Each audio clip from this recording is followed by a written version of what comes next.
Pertanyaan yang ketiga, ada pesantren di mana itu? Di Jawa Barat. Hah? Di Jawa Barat itu namanya Az-Zaitun. Pendirinya namanya Panji Gumilang. Ya dari dulu memang orang sesat itu. Panji Gumilang ini memang suka aneh-aneh, suka apa? Suka ini sensasi. Karena ada kawan saya ngajar jadi dosen di sana, cerita ke saya suka sensasi. Bid'ah terbaru pada waktu sholat hari raya kemarin. Apa? Istrinya berjamaahnya sudah pakai jarak berapa meter itu? 1 meter atau 2 meter, istrinya ada di depan. Kalau secara fikih bagaimana? Kalau misalnya sholat berjamaah, ada salah seorang perempuan ada di sini, batal apa enggak? Menurut mazhab Imam Syafi'i tidak batal, asal enggak bersentuhan. Kalau sholat sambil pegang-pegang, ya batal karena wudhunya batal kan. Kalau menurut Imam Hanafi, batal itu. Dalam kasus Panji Gumilang perempuan ada di depan. Mazhab Syafi'i tidak batal. Tapi walaupun enggak batal itu sesat.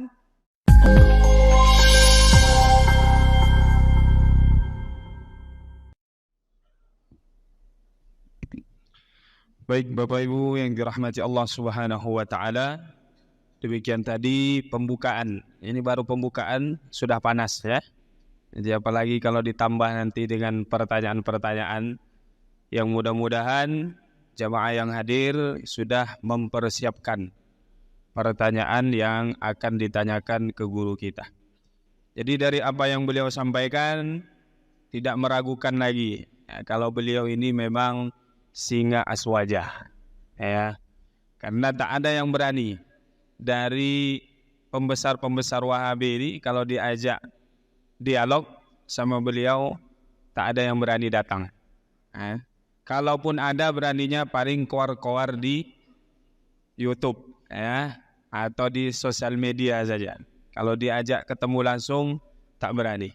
Nah, maka dari apa yang beliau sampaikan tadi, mudah-mudahan menguatkan kita bahwa insya Allah kita ini sudah berada di jalan yang benar, di rel yang tepat. Ya, jangan sampai ada timbul keraguan. Karena apa yang kita amalkan selama ini, semua ada dalilnya. Cuma kita mungkin dari dulu belum mendalami terkait tentang pendalilan ini. Dan memang kita orang-orang awam nih ya tak perlu ngerti dalil. Kenapa? Karena yang membahas dalil ini adalah kalangan para ulama yang bisa mengetahui ataupun bagaimana suatu nas, ayat ataupun hadis bisa dijadikan dalil, ya kalibernya adalah kaliber para ulama. Kita ini hanya para muqallid yang mengikut. Dan Bapak Ibu yang dirahmati Allah Subhanahu wa taala, mudah-mudahan kita juga perhatian ataupun peduli peka dengan lingkungan tempat tinggal kita, sehingga kita bisa mengantisipasi masjid-masjid kita, musola-musola kita jangan sampai direbut oleh orang-orang yang memiliki pemahaman yang disebutkan tadi, pemahaman yang menyimpang. Karena ini sudah juga banyak terjadi di dalam masyarakat kita. Sudah banyak pengaduan dari para jamaah dan pengurus masjid. Ada oknum yang karena pergi mengaji, yang mendapatkan ilmu dari gurunya, mengatakan zikir setelah sholat berjamaah, zikir jahar, doa bersama bid'ah. Maka ketika ada imam yang selesai sholat berjamaah, zikir jahar, membaca doa bersama, apa yang dilakukan oknum ini? Dimatikannya mic. Nah, itu kan berbahaya nih kalau dibiarkan seperti ini. Ada juga laporan mereka ingin menguasai Masjid Aswaja, tetapi tidak berhasil. Nah, mereka yang sudah menyumbang ini, ada yang nyumbang mimbar, ada yang nyumbang karpet lain sebagainya. Mereka pindah buat masjid lain. Nah, dibawanya apa yang sudah disumbangkan tadi itu diambil lagi. Nah, ini kan sesuatu yang menggelitik kita ya. Nah, Jadi sebenarnya kita bertanya-tanya, siapa sebenarnya yang mengaku-ngaku ini, mengaku-ngaku paling sunnah ini, apa sebenarnya bukti real mereka itu adalah orang-orang yang memang menyerukan kembali kepada Al-Quran dan Sunnah. Bukti nyata kita lihat, mereka membangun masjid sendiri. Nah, bukankah ini bukti bahwa mereka ingin memecah belah umat?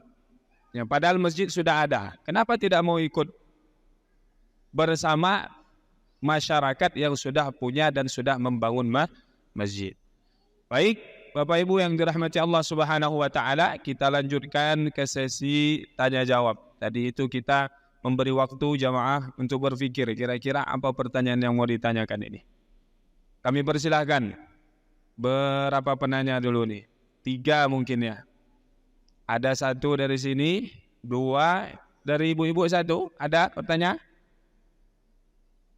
Baik, 1, 2. Mana deh? Kita Ustadz Helmi ya. Baik, dari sini dulu. Ya, kalau bisa singkat, padat, langsung to the point. Ya. Bismillahirrahmanirrahim. Assalamualaikum warahmatullahi wabarakatuh. Waalaikumsalam warahmatullahi wabarakatuh. Saya mau tanya Kiai, apakah sudah Salafi itu yang Wahabi itu, Kiai? Yang kedua, sejauh mana saya bisa bertoleransi dengan mereka dalam hal ibadah, mungkin seperti apakah mereka bisa jadi imam bagi saya, karena sepanjang pengetahuan saya mereka berbeda dalam hal kita soal Allah bertempat itu, Kiai. Terima kasih, mungkin itu saja Kiai. Assalamualaikum warahmatullahi wabarakatuh. Waalaikumsalam warahmatullahi wabarakatuh. Jazakumullah khairan katsira. Di tengah sini. Mic-nya tolong.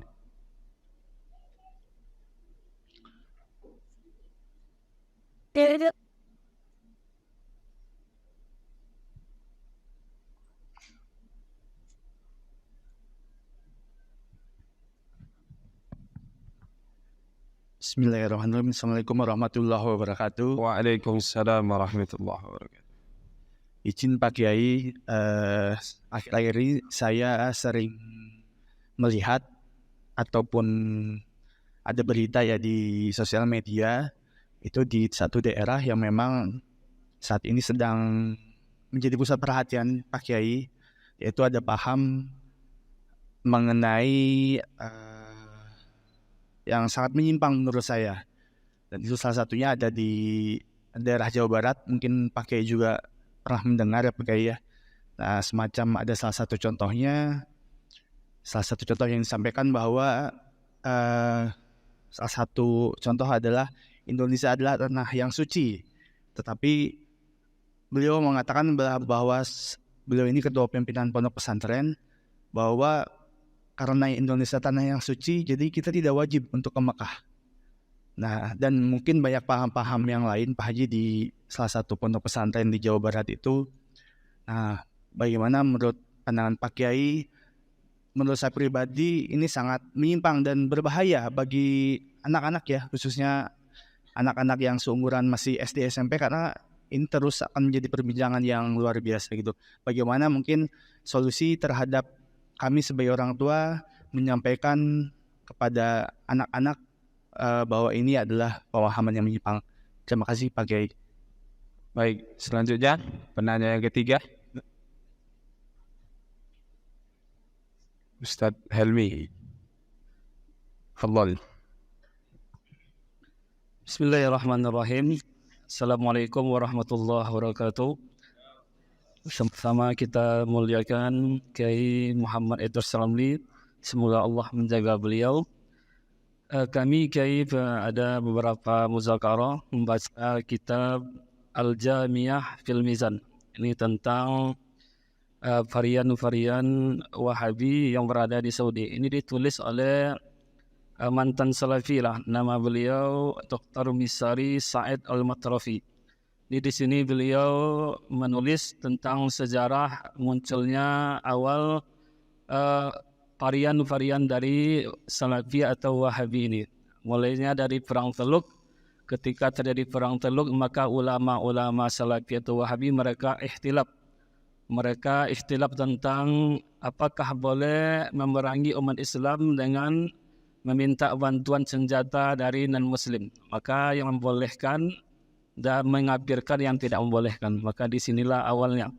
Dan setelah itu berlanjut lagi kepada Syekh yang bernama Syekh Madkhali yang berasal dari Yaman, diteruskan oleh saudara temannya, zaimnya, yaitu Syekh Mukbil.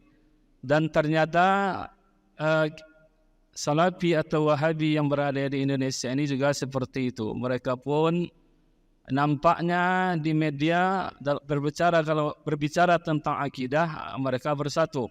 Memerangi Asy'ariyah mereka bersatu, namun di dalamnya mereka ternyata berpecah belah. Mereka saling tidak saling tegur menegur, bahkan agak saling menyalahkan. Saya lihat itu di Riau saja, Pekanbaru saja, kalau datang Ustadz Khalid Baslama, beberapa masjid itu tidak diberikan tempat untuk beliau untuk berceramah, tapi di masjid yang lain. Kalau Ustadz Syafiq, ada beberapa masjid di Pekanbaru ini. Begitu juga radio yang ada di Pekanbaru ini, ada 2 radio. Saya sering dengar di mobil itu, Wahabi punya kayak. Itulah tugas kita di An-Nur ini. Semoga pemerintah dan umat Islam aswaja bisa membuat radio. Dan saya lihat kalau radio yang satu dia memutar Ustadz Khalid Baslama. Radio yang kedua ini ustadznya beda lagi. Jadi agak memang begitu, ada varian-varian dan mereka ini ya saling salah menyalahkan. Jadi mereka ini akan dalam bahasa kitab imtihanun nas bil ashas, di menguji manusia itu dengan menanyakan pendapat tentang individu. Menurut kamu Syekh ini bagaimana? Kalau dia tidak memuji maka dia sudah dikeluarkan, ini ahli bid'ah.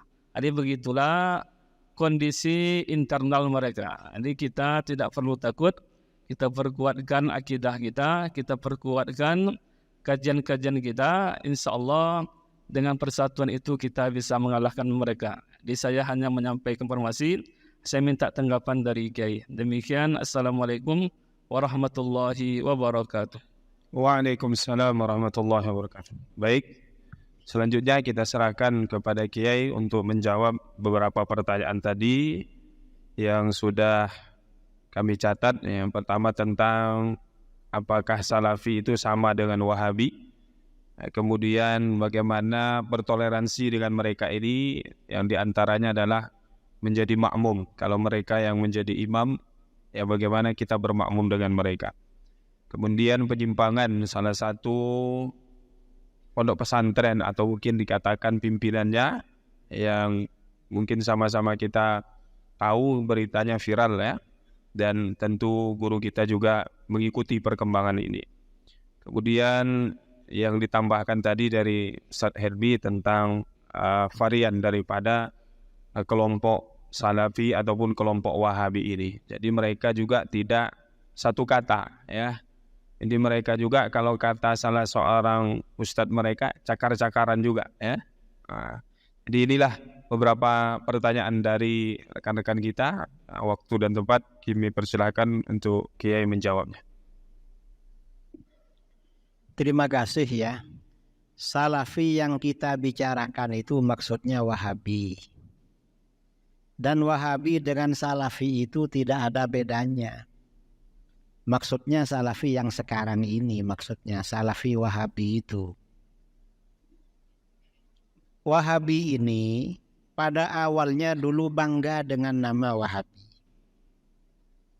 Wahabi ini nama kebanggaan dulu. Di kitab-kitab Wahabi periode awal itu nama kebanggaan. Kemudian tahun 1343 Hijriah, sekitar 100 tahun yang lalu. 100 tahun yang lalu, Raja Saudi, Raja Abdul Aziz, setelah Saudi Arabia ini stabil dan kuat, Raja Abdul Aziz ini ayahnya Raja Salman yang sekarang ya. Raja Abdul Aziz ini punya rencana memerangi negara-negara Arab sekitarnya, seperti Irak, Yordania, Syria, Lebanon, dan Yaman dan lain-lain. Mengapa? Maunya disatukan pada kerajaan Saudi Arabia. Itu rencana Raja Abdul Aziz. Ketika rencana ini sudah matang, pasukannya sudah siap untuk perang, tiba-tiba turun surat dari Raja Inggris. Apa kata Raja Inggris? Jangan menyatukan negara-negara Arab sekitarnya menjadi negara Saudi, jangan. Biarkan mereka menentukan nasibnya sendiri-sendiri. Akhirnya Raja Abdul Aziz gak jadi memerangi negara Arab sekitarnya. Mengapa? Dilarang oleh bosnya Raja Inggris. Jadi dulu Saudi Arabia itu berdirinya atas konspirasi dan bantuan Inggris. Cuma lama-lama Inggris ini digeser oleh Amerika. Datang pendatang baru yang namanya Amerika itu. Nah, setelah Raja Abdul Aziz gak jadi memerangi negara-negara Arab sekitarnya, tentaranya pecah. Yang separuh memisahkan diri dan mengkafirkan Raja Abdul Aziz. Mengapa kafir? Karena gak mau memerangi orang-orang musyrik. Sementara anak buahnya Raja Abdul Aziz menyesatkan mereka karena menjadi khawarij, menentang imam yang sah.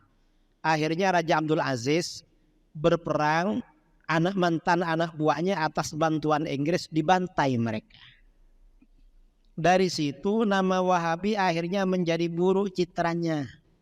Jelek nama Wahabi. Mengapa? Membantai kawannya sendiri. Sehingga sejak saat itu kalau ada hal-hal yang jelek-jelek orang bilang itu Wahabi itu. Itu maling Wahabi, itu nakal Wahabi. Dari sini orang-orang Wahabi menjadi malu dengan nama Wahabi. Karena merasa malu dengan Wahabi, Wahabi ganti nama menjadi Salafi. Jadi Salafi itu sebenarnya pergantian nama dari Wahabi. Kemudian Wahabi ini pakai nama Salafi, ternyata tidak berhasil menaikkan citra mereka. Akhirnya sebagian Wahabi ganti nama lagi. Pakai nama apa? Sebagian Wahabi pakai nama Ahlul Hadis wal Athar. Kalau ditanya kamu pengikut siapa? Pengikut Ahlul Hadis wal Athar. Itu sebagian Wahabi.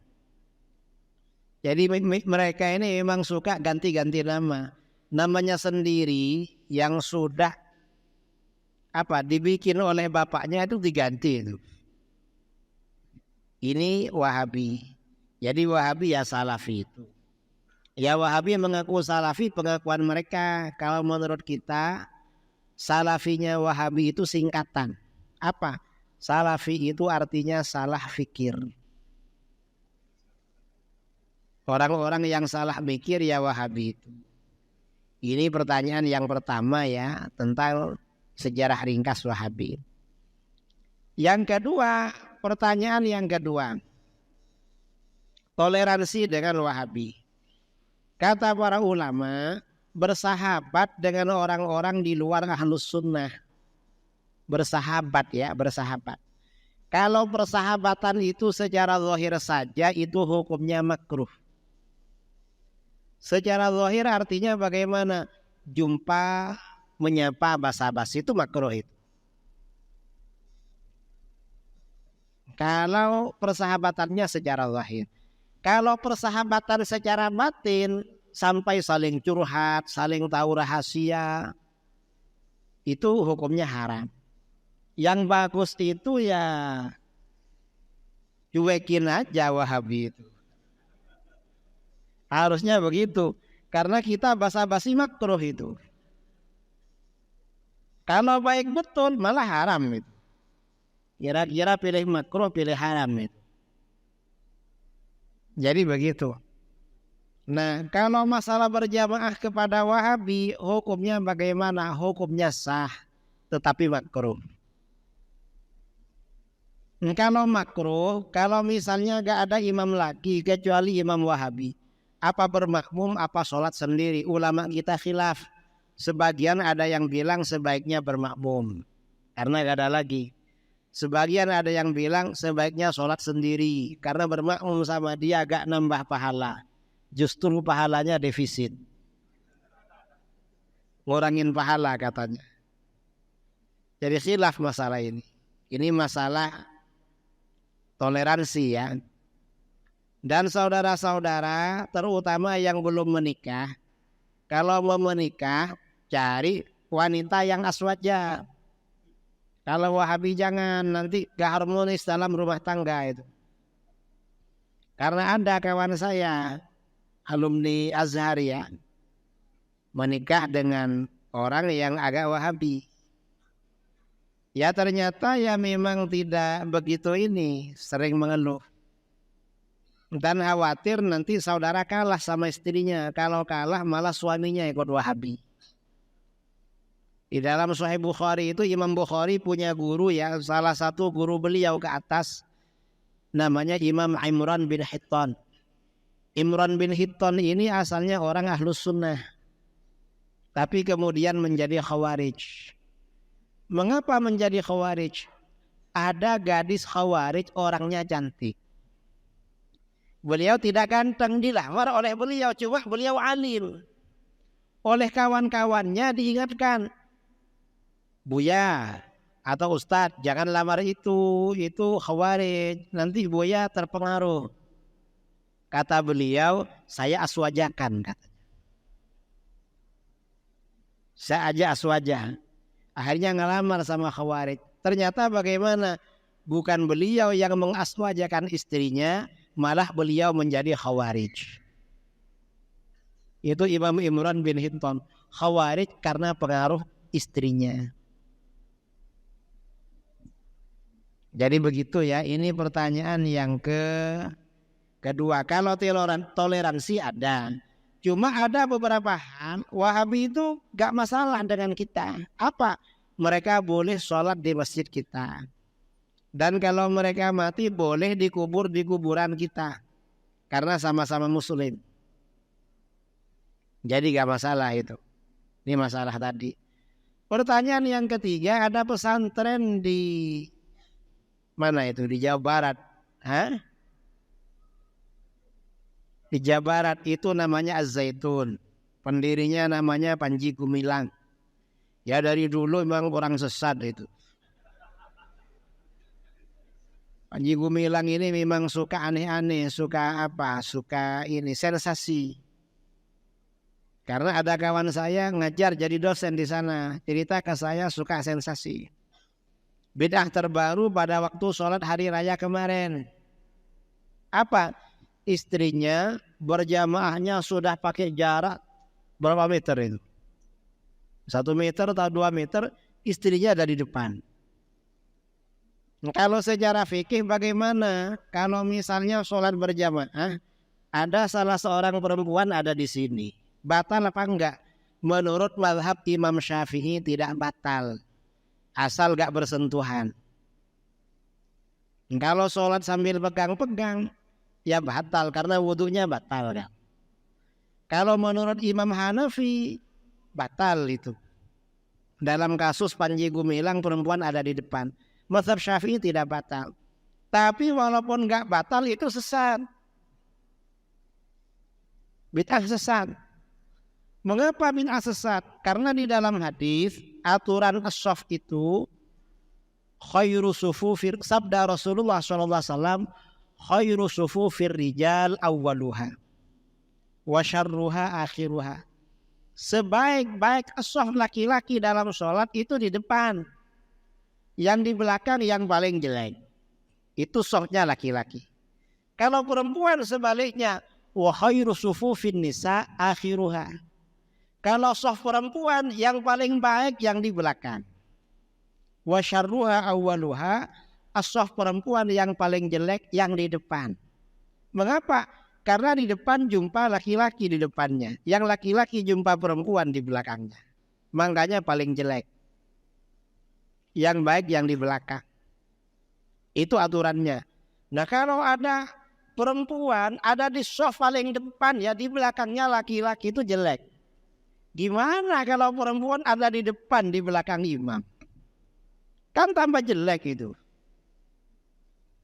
Kadang ada yang bilang itu yang perempuan sudah tua.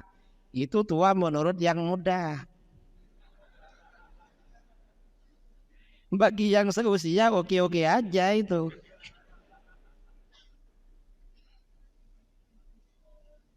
Jadi begitu sama saudara.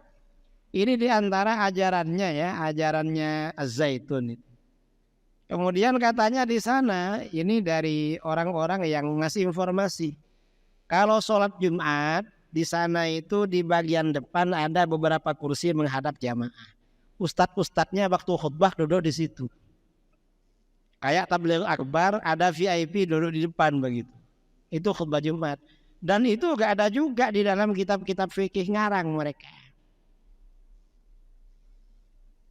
Jadi Az-Zaitun ini ya memang kalau dilihat dari situ termasuk aliran aneh-aneh dan sesat.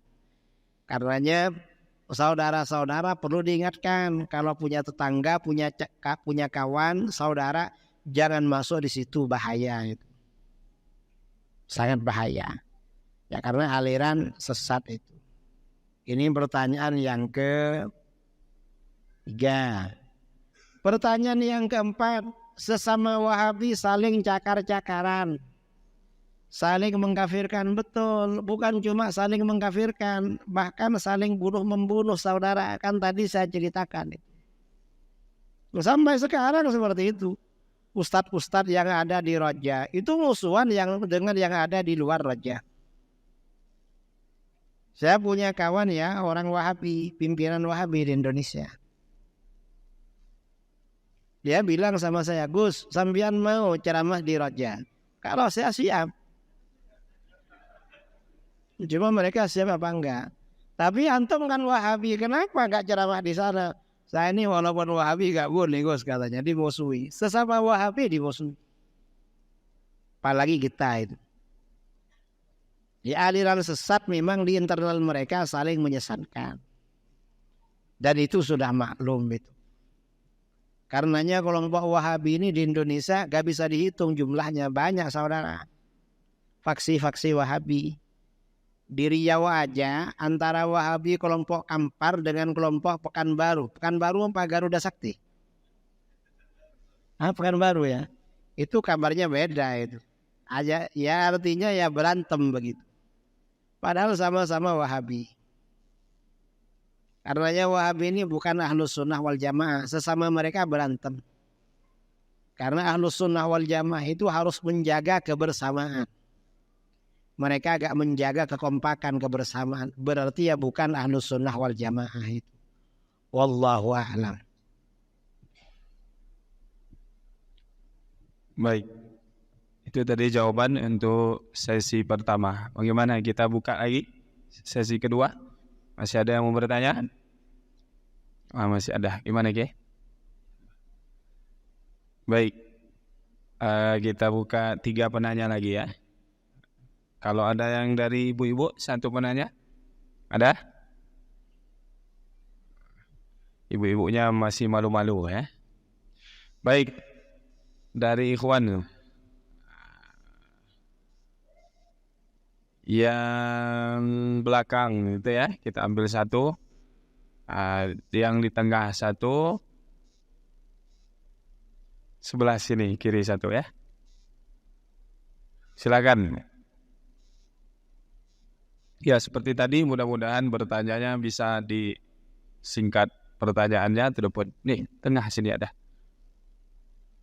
Yang di belakang mungkin bisa maju aja, agak maju ke depan sini dekat ini bertanya. Biar nanti bisa menghemat waktu. Assalamualaikum Kiai. Izin bertanya Kiai, apakah bisa kita masukkan Wahabi ini ke dalam kelompok munafik? Kalau kita merujuk kepada sabda Nabi, tidak akan pernah berkumpul 2 sifat baik dalam hati orang munafik. Pertama, adab yang baik dan pemahaman agama yang buruk. Jadi kalau kita lihat pemahaman agama yang baik. Kalau kita lihat pemahaman mereka kan sangat buruk tentang agama. Dengan pedoman itu apa bisa kita merujuk dari hadis Nabi tadi, kita masukkan mereka ke dalam kelompok munafik. Terima kasih Kiai. Baik. Selanjutnya, nih depan.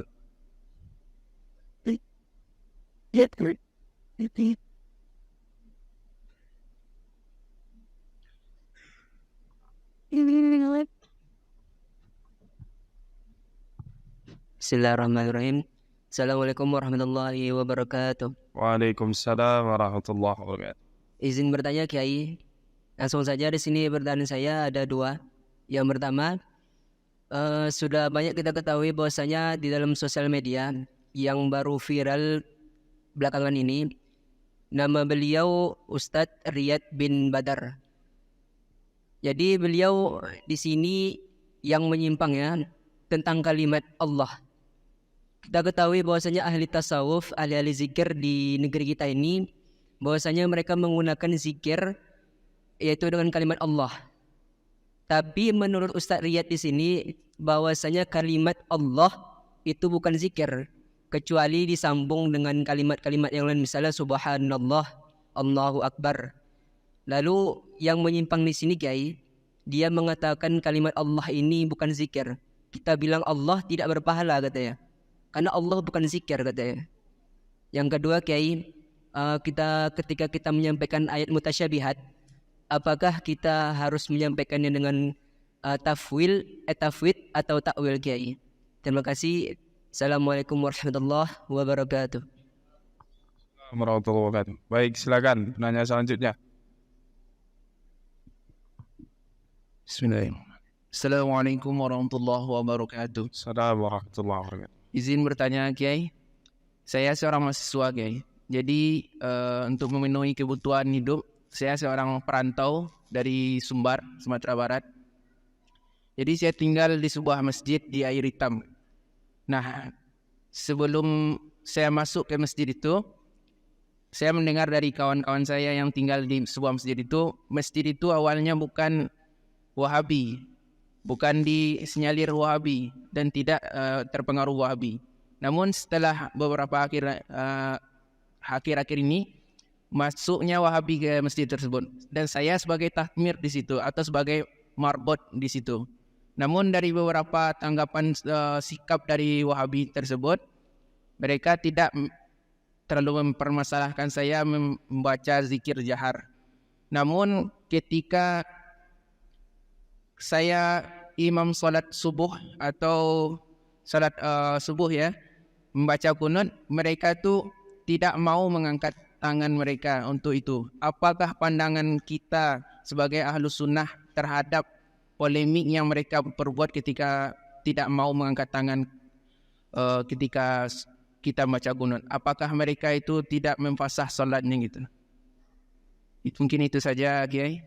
Assalamualaikum warahmatullahi wabarakatuh. Assalamualaikum. Baik, ini mungkin terakhir satu ya, di tengah. Terakhir ya.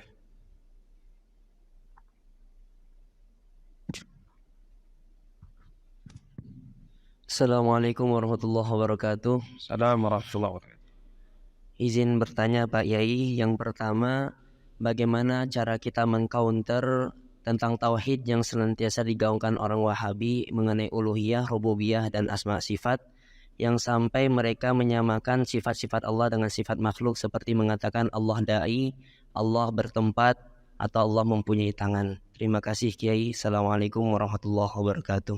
Waalaikumsalam warahmatullahi wabarakatuh. Baik, dari pertanyaan teman-teman tadi, beberapa poin. Yang pertama tentang apakah orang-orang Wahabi ini bisa kita golongkan termasuk orang-orang yang munafik ya.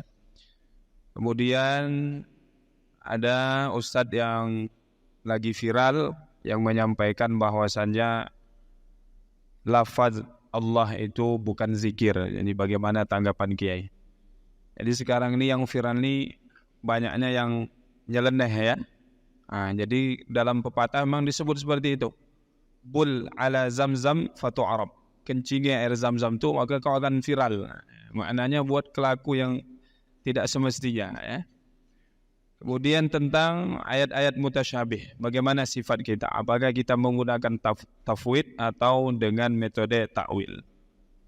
Kemudian masjid yang sebagian jamaahnya ketika kunut subuh karena dia paham Wahabi, mengikut anjuran gurunya, kalau imamnya kunut tak usah kunut ya, karena imamnya melakukan perkara bid'ah, jadi tak usah ikut. Ini juga sebenarnya sudah dibantah oleh ustaz-ustaz kita yang lain juga. Nah, bagaimana baiknya menyikapi jamaah yang seperti ini? Kemudian mengkonter tauhid Wahabi ini ya, tentang pemahaman mereka tentu dalam masalah tauhid ya, berseberangan, tidak sama dengan pemahaman ulama-ulama Ahlus Sunnah wal Jamaah. Nah, inilah mungkin kenapa kita menyebut mereka berbeda dengan kita. Silakan tanggapannya ataupun kemudian kita persilakan untuk memberikan jawaban. Apakah Wahabi itu masuk kelompok munafik? Kalau orang munafik itu secara zahir termasuk Islam, cuma hatinya kafir itu. Tapi secara zahir Muslim mereka. Karenanya ketika ada sebagian umat Islam waktu takbir ya, takbiran di Idul Fitri, Idul Adha, menyebut walau karihal munafikun, itu disalahkan oleh para kiai. Yang ada di Al-Quran walau karihal kafirun atau walau karihal musyrikun. Kalau walau karihal munafikun jangan. Karena orang munafik itu secara hukum dunia statusnya muslim. Orang munafik ini ada harapan nanti hatinya mereka Islamnya benar-benar kalau sembuh itu. Tapi kalau gak sembuh ya gak benar. Adapun orang Wahabi ini ya tetap muslim, tetap mukmin, hanya sesat dan menyesatkan gitu aja. Gak sama dengan munafik. Ya cuma kalau berdalil mereka sering berbohong, memang itu sifatnya munafik. Tapi bukan munafik yang kelas berat begitu ya. Bukan munafik aqadi, bukan munafik akidah. Itu hanya munafik amali, perbuatannya mirip orang munafik. Ini pertanyaan yang pertama. Artinya kita gak mengkafirkan Wahabi.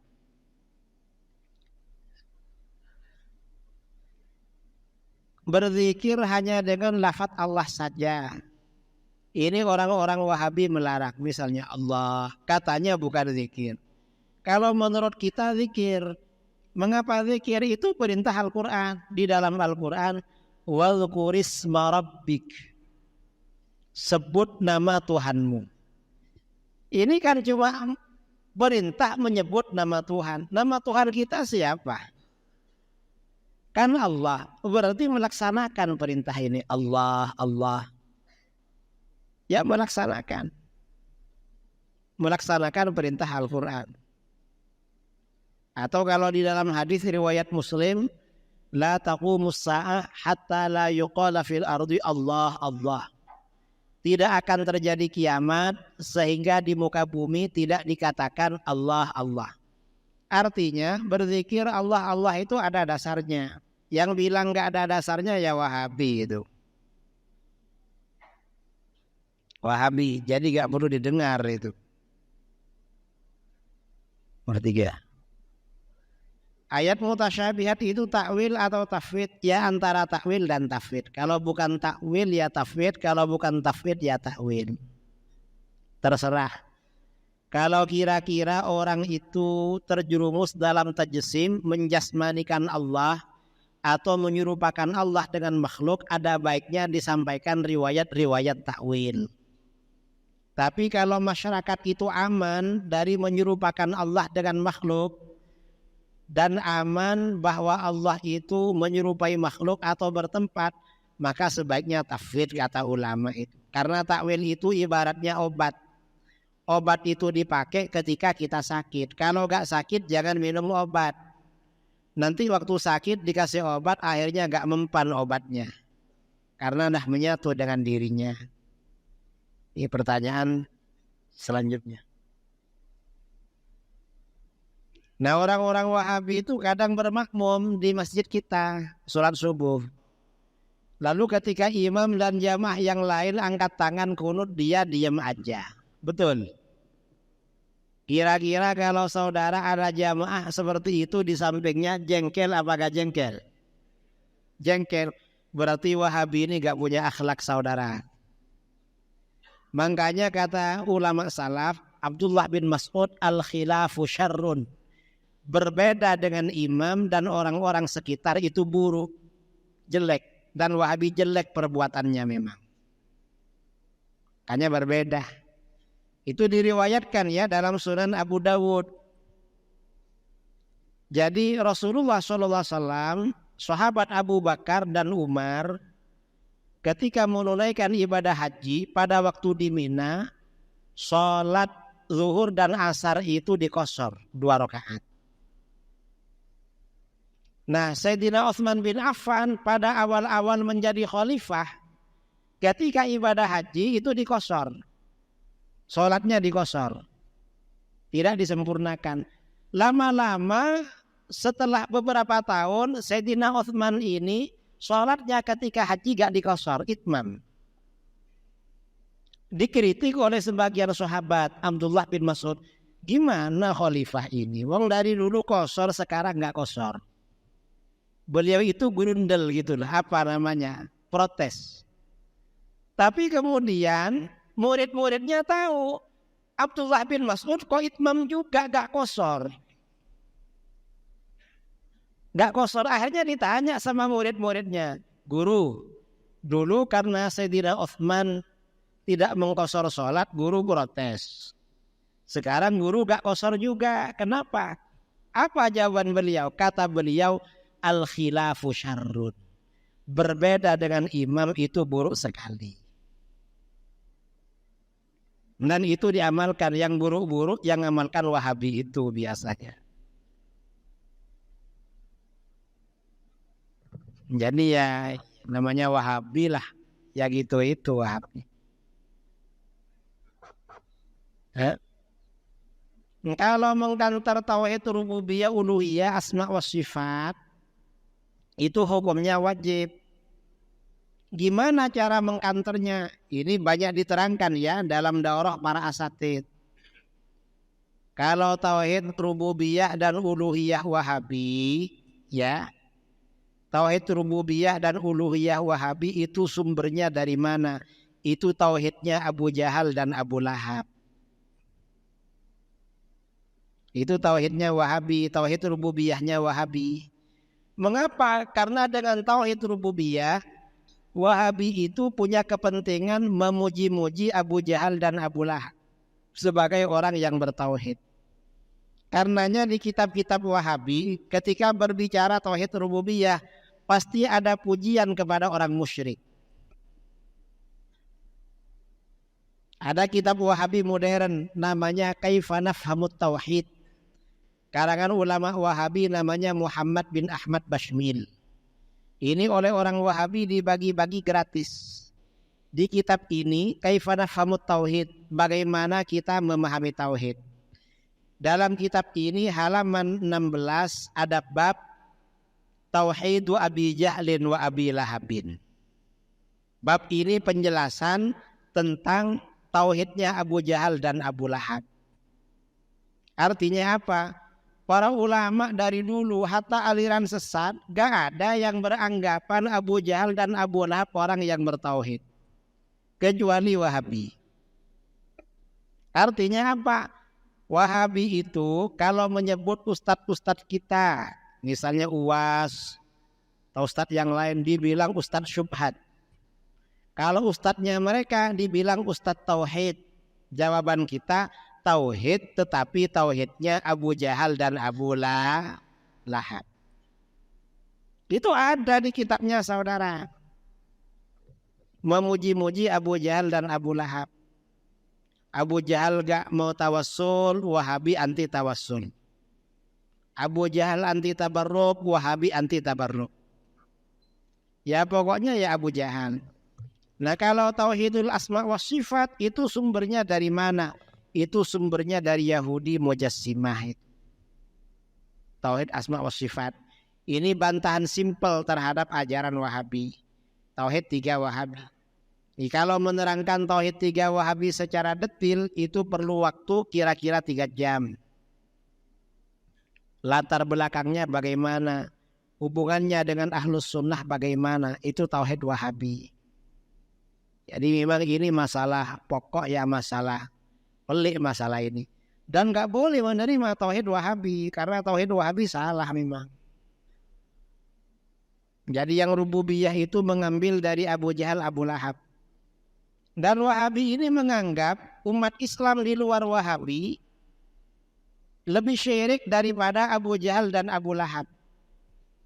Di kitab Wahabi ya Kaifa Nafhamut Tauhid, si Wahabi ini mengatakan inna Aba Jahlin wa Aba Lahabin wa man ala dinihima minal musyrikin kanu yu'minuna billah wa yuwahhidunahu fir rububiyah khaliqan wa raziqan muhyiyan wa mumit darran wa nafi'an wa la yusyrikunahu fi dzalika syai'an. Sesungguhnya Abu Jahal, Abu Lahab dan orang-orang musyrik yang seagama dengan mereka selalu beriman pada Allah dan mentauhidkan Allah dalam hal rububiyah, gak syirik sedikit pun dalam hal itu. Ini kata Wahabi. Ini jelas bertentangan saudara dengan Al-Quran. Untuk Abu Lahab ada surat khusus buat Al-Quran. Untuk Abu Lahab dari Al-Quran, tabbat syada abi lahabiu watak. Itu bukan pujian pada Abu Lahab. Itu untuk mencela dia. Oleh Wahabi malah dipuji itu. Adapun Abu Jahal di dalam Al-Quran ada. Innal ladzina kafaru sawa'un 'alaihim a'anzartahum am lam tunzirhum la yu'minun. Sesungguhnya orang-orang kafir, baik kamu sampaikan peringatan pada mereka atau tidak kamu ingatkan mereka, gak akan beriman. Gak akan beriman. Kafir gak akan beriman. Tapi Wahabi enggak, selalu beriman. Kanu yu'minuna billah. Bohong Wahabi itu saudara. Wahabi ini pemuji ajaran orang-orang musyrik. Pemuja ya, pemuja ajaran orang-orang musyrik. Itu Wahabi. Karenanya batil sekali Wahabi, harus diberantas itu. Bahkan lebih parah dari itu, kata Wahabi, Abu Jahal dan Abu Lahab lebih bertauhid daripada umat Islam. Kata si Wahabi tadi, dia bilang apa? Ajibun wa gharib ayyakuna Abu Jahal wa Abu Lahab aktsara tauhidan lillah wa akhlasa imanan bihi minal muslimin alladzina yatawassaluna bil awliya'i was salihin. Sungguh aneh dan mengherankan, ternyata Abu Jahal dan Abu Lahab lebih mantap tauhidnya dan lebih bersih imannya daripada umat Islam yang bertawassul. Artinya apa? Kita ini dikafirkan oleh Wahabi, dianggap lebih kafir daripada Abu Jahal dan Abu Lahab. Kalau Abu Jahal dan Abu Lahab masih bertauhid itu, kita di bawahnya. Ini Wahabi. Jadi ajaran Wahabi itu bahaya saudara. Bahaya. Karena merusak ajaran Islam yang orisinil. Kalau tauhid asma wa sifat itu sumbernya dari ajaran Yahudi. Karena kelompok Mujassimah itu asalnya dari Yahudi. Ya Wahabi ini yang ikut. Kalau di kitab-kitab Wahabi, Tuhan itu digambarkan mirip seorang laki-laki yang masih muda belum berjenggot. Kalau di kitabnya Yahudi, Tuhan itu seperti laki-laki yang sudah tua, rambut dan jenggotnya putih semua. Artinya apa? Ada hubungan akidah antara Yahudi dengan Wahabi. Mirip-mirip. Jadi begitu. Dan saudara ya harus paham betul tentang seluk-beluk tauhid rububiyah. Karena itu kebohongan Wahabi. Wahabi berbohong masalah tauhid ini. Dan coba ya masalah tauhid rububiyah uluhiyah ini, buka channel saya di YouTube yang sudah tidak diisi hampir 2 bulan. Jadi bang nggak diisi karena sejak hari raya itu kurang sehat agak lama, aja sampai sekarang nggak sempat lagi. Mungkin nanti bulan Juli baru ngisi lagi mungkin. Tunggulah. Tapi banyak ya kalau tauhid rububiyah, uluhiyah itu ada di situ. Masalah tauhid wahabi. Nah, saya kira ini ya yang perlu kita bicarakan dalam tabligh akbar malam ini. Ya mudah-mudahan kita tetap istiqomah di dalam akidah ahlus sunnah wal jamaah. Dijauhkan dari virus wahabi. Amin Allahumma amin. Mari kita baca doa bersama.